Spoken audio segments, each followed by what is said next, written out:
What is going on YouTube, Marcel here, and welcome back to another video about ABS, but today not about the difference between ABS and no ABS. We covered that off in the last video. Today it's all about how you learn to apply no ABS braking, to not lock up anymore in the F1 game, and to actually master driving without assist. So let's jump into it.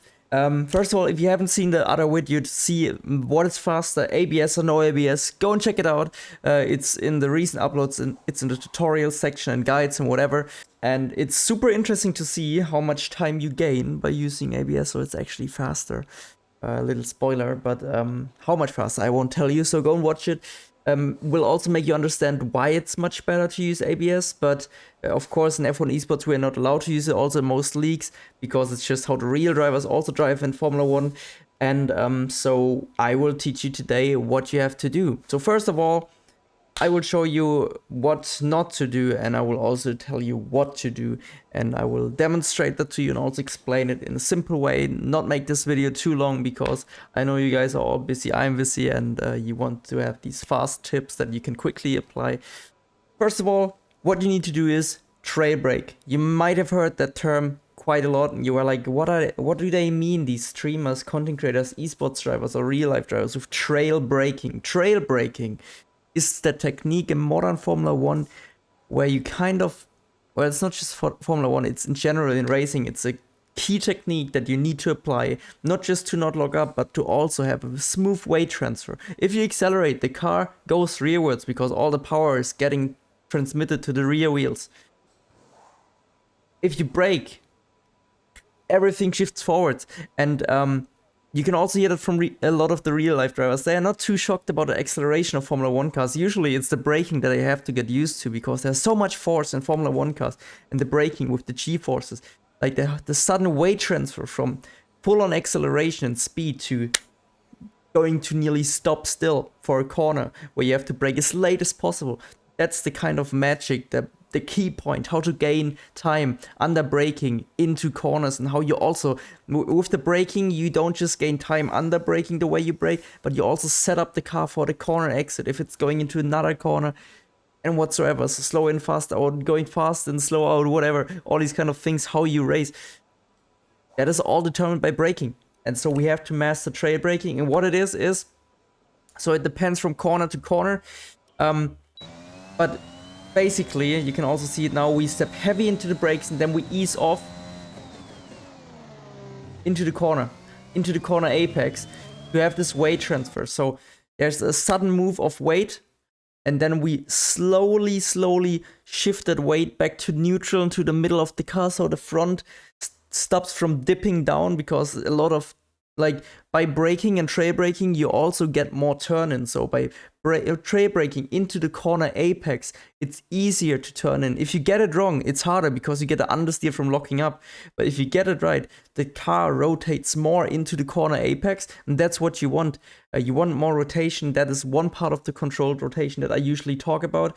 So with that, you ease off that weight and slowly transfer it back to the middle or rear of the car, and then you slowly go on the throttle. So this whole transfer goes from boom to slowly going back to the rear of the car. So it's a smooth transition, and you can see, always pay attention to the red bar on my telemetry. So what we're doing also now for turn 4, it's a faster corner where we still have to brake heavy because we approach with a lot of speed, and the corner angle just allows us to. And now look at how smooth I go off the brakes. You see that? I braked a bit too late, but you could see how I'm slowly easing off, and you have to do it in all kind of braking zones. This one, for example, it's just a slight tap, but we still do it a bit, and now we brake heavy.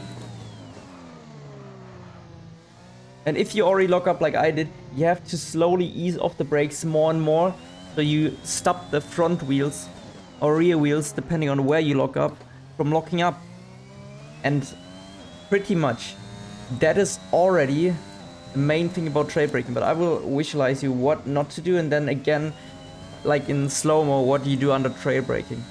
So let's show you what happens if you don't trail brake and you brake too hard and too long. Like on full, you will just lock up without ABS. Look. You can see, of course, we have a lot of weight on the front, so you would expect, hey, you just talked about weight transfer. Why is it not turning then? Well, because you lock up. With the lock up, it's literally getting impossible. Now, if we brake too little, if we brake at the beginning and then too quickly ease off the brakes, we don't make the corner because we're carrying too much speed. So it's the same thing. And now we're gonna do trail braking. So we are stepping hard into the brakes and then until the corner apex. So this is here the left-hand curb. We are braking, and from that point onward, we want to start accelerating. So we go heavy into the brakes and then we slowly ease off to the point where we are not on the brakes anymore, and then we go onto the throttle. Wait, I didn't do flashback. So look at this, when we trail brake.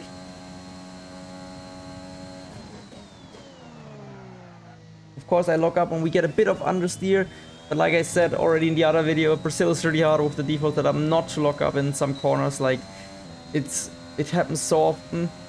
But now again, turn 4, same thing. You can see the front, there's no lockup. We got a off track there, but doesn't matter. You can really see how the front by the braking, look. You can see, wait, I will also just to visualize it a tiny bit better. Go into the camera settings and turn camera movement on, because the camera movement is literally showing you the weight transfer. So, instant replay. Now look at the front, like how the car suddenly like jumping when I'm going onto the brakes. Yeah, you can see it. Did you see that shift back? Because it shows you we are going forward, okay?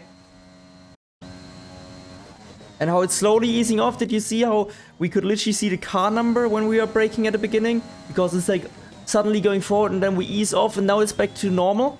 And when it was back to normal and we started picking up the throttle, like the camera shifts a bit more backwards. Look at this. Forward, slowly backwards, and now we're full throttle. So the weight is back on the rear. We can turn it off again. I just want to show you what I mean with the weight transfer.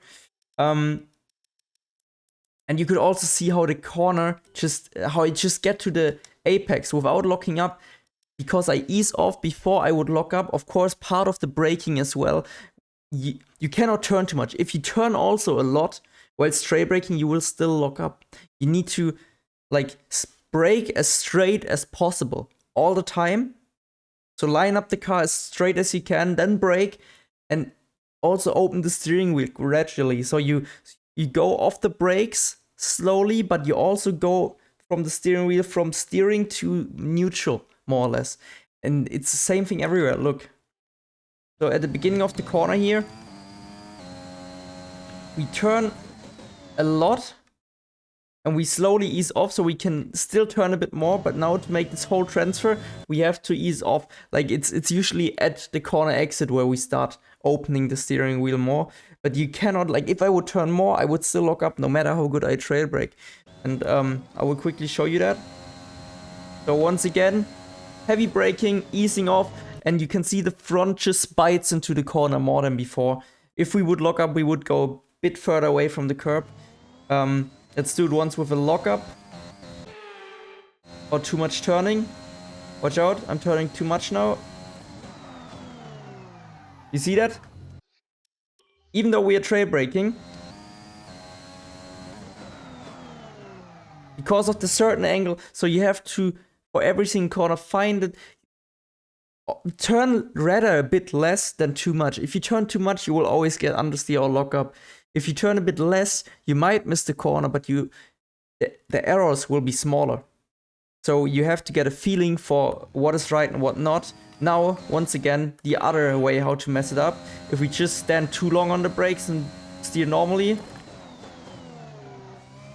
you can see we cannot make the corner. Because, look, we are not turning more than before, but we are too aggressive on the brakes.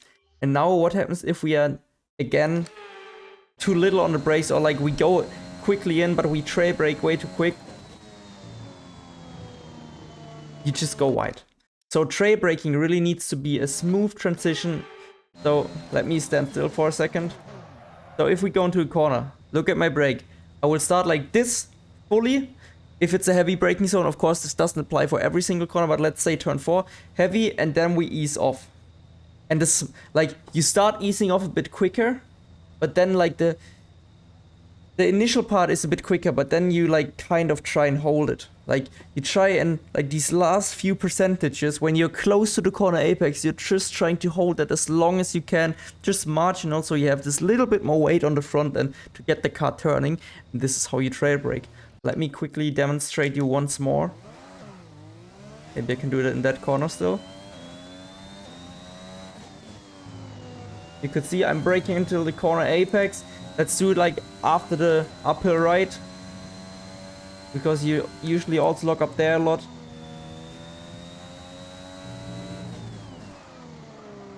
Which he did, but it wasn't too bad. The Albert corner coming up now as well.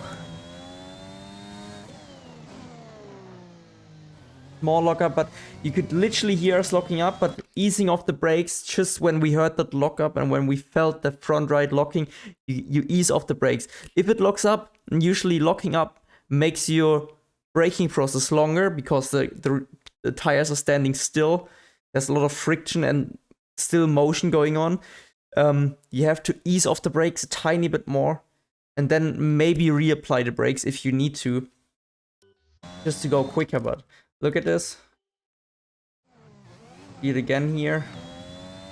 So start off, turn until here. You could hear the lockup. There it was. And we lifted off the brakes tiny bit and then continued our braking. And now final corner as well. Same thing applies. Let's do the first corner once more.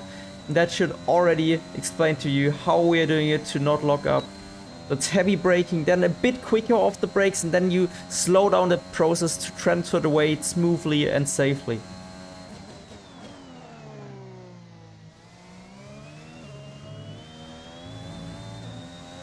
Well, there you go.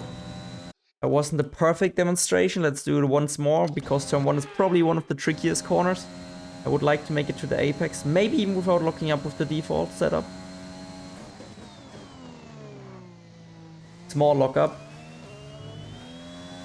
but that is fine. You can see we're getting a good exit, not perfect, but this is exactly what you need to do. Once more in the replay cam. Heavy braking, and you see I keep the steering wheel as straight as I can for the initial braking bit. Then I need to start turning because the corner is starting, and so I start lifting, easing off the brakes. Make it to the corner. Had a small lockup, but again eased off, and that prepares everything else. And this is how you do it. Guys, I hope this could help you out and teach you the way how to trail brake. We can do another separate video just talking literally about how you're trail braking. But this is, first of all, how you turn off ABS. So you switch it off, and this is the technique that you want to use. If we should cover off another video on trail braking where we literally just talk about trail braking, which we already did here, but literally just a topic trail braking. So if you want to watch the video about trail braking, you don't type in the ABS stuff. We can do that too. But this is basically covering off both parts. This is how you turn off ABS on the F1 game. And this is also how you brake the fastest way on the F1 2021 game or game series in general and most racing titles. So I hope you enjoyed it. If you did, consider giving it a like, subscribe, hit the bell, and check out the socials. It would help me out massively if we grow that community even further. And if you like the content, then hey, support always helps, and I appreciate it. So I wish you a lovely day. Take care, everyone, and see you in the next one. Peace.